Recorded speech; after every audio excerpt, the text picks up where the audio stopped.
What's going on, everybody? If you don't know me by now, I am Tony D Prophecy, aka the Lurking Legend, and today we're going to be talking about Black Clover Quartet Knights. In my opinion, just like my Naruto Shinobi Striker video, is it good or bad? I'm going to be doing the same thing for that, and I'm going to show you what I thought of it. It's just going to be my opinion on the matter, and some things I found interesting, or that probably broke the game for me. The first thing I got to talk about is the online feature and how long it took me to get a match. I have to let that go because once again it was a beta, so I have to let it go. I know it's literally the same thing and I can't be too critical of it, but when I say it took me forever to find a match, it was real. It took me forever to find a match, I tell you what. And when you actually end the game, just like with Shinobi Striker beta, it's made by the same company, but just like with Shinobi Striker beta, there was some times where it just ran so smooth, and then sometimes the game was just unplayable. Like it really was. Games that are finished that have that problem, 2K, but with that, you know what I mean, that's not here or there. Second thing I want to talk about is the fighting classes for this. And with Shinobi, just like with Shinobi Striker, you got 4 different classes. You have a support class, a healer class, a fighter class, and a shooter class. And during the beta, I played with each class other than the support class. I think I played one match with the support class, but I had teammates using the support class, so I got to see how they did it, and let me tell you, it did come in handy. I'm not sleeping on the support class. I had more fun with the fighter stuff. That's just my style. I've always been up close and personal. That's me. So when I'm coming through with Asta and I'm getting these quad kills, man, I'm going ahead.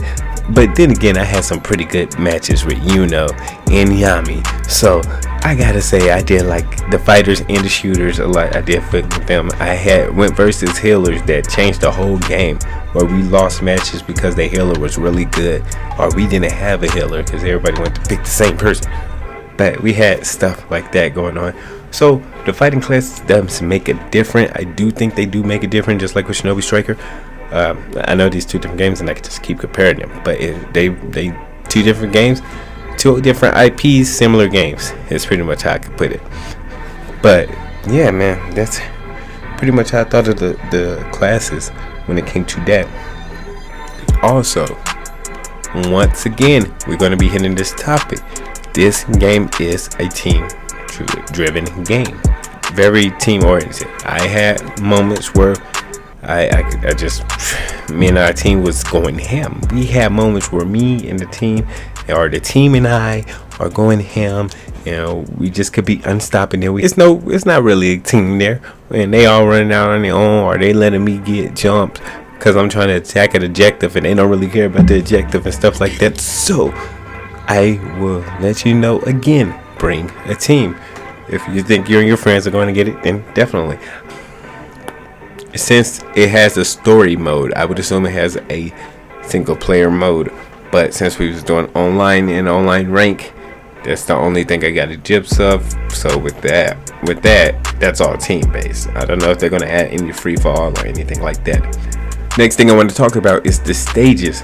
The stages are pretty well open. I would say more open than the Naruto, because with Naruto we played in the Hidden Sand and Hidden Leaf in the beta, and with the Hidden Leaf you got the buildings and stuff like that. Just think of that, but in Black Clover most of the things was open. It was an open area for the most part, and yeah, you had those boards with the buildings and stuff like that, but I never had the opportunity to run on walls with Asta and stuff like that. I was flying around with, you could do the little dash jumps and stuff like that with, and fly around, but I didn't get to use Asta's, his movement where he can run on the walls and stuff.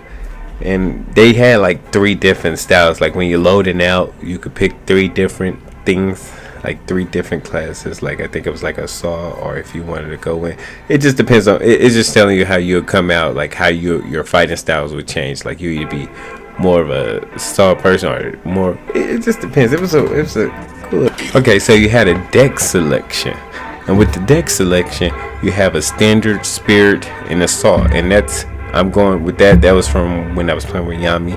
I'm pretty sure it's all the same, or like it just depends on that character, but I think you're going to have a standard and assault for sure.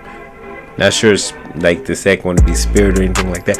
But yes, that's cool. Anyway, but yes, that's cool. You got deck selections. I'm pretty sure I said, oh my God.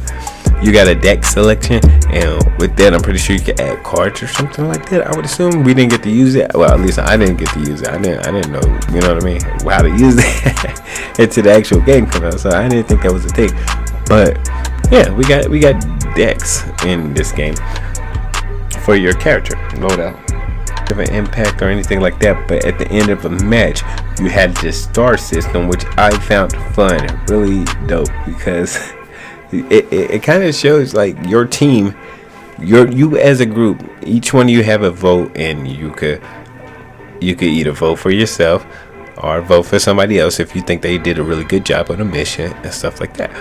And I thought that was dope, because you had some times where, you know, let's say when I went on a really crazy kill streak, and then, like, you know, I led our team.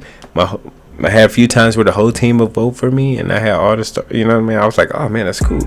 But then I had times where there was no doubt that I was the MVP, and then I got robbed.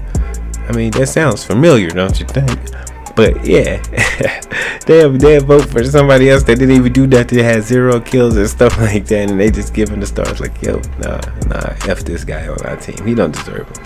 And I thought that was neat, regardless if I deserved them or not. I thought that was neat. To the roster, they had a few people on the roster. It's pretty small, but it's more than my hero, I think.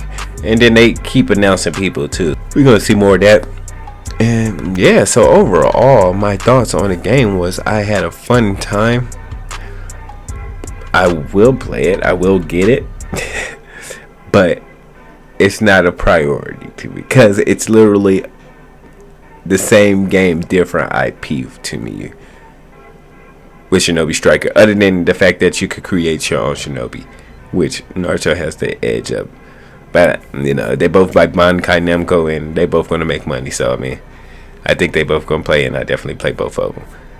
But if I had to choose between Naruto, Shinobi Striker, and Black Clover, I'm going with Shinobi Striker first.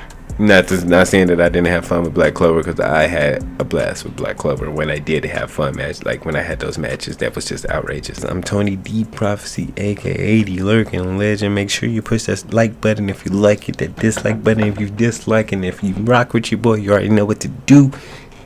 I'm out. Peace, everybody. Enjoy the rest of your night.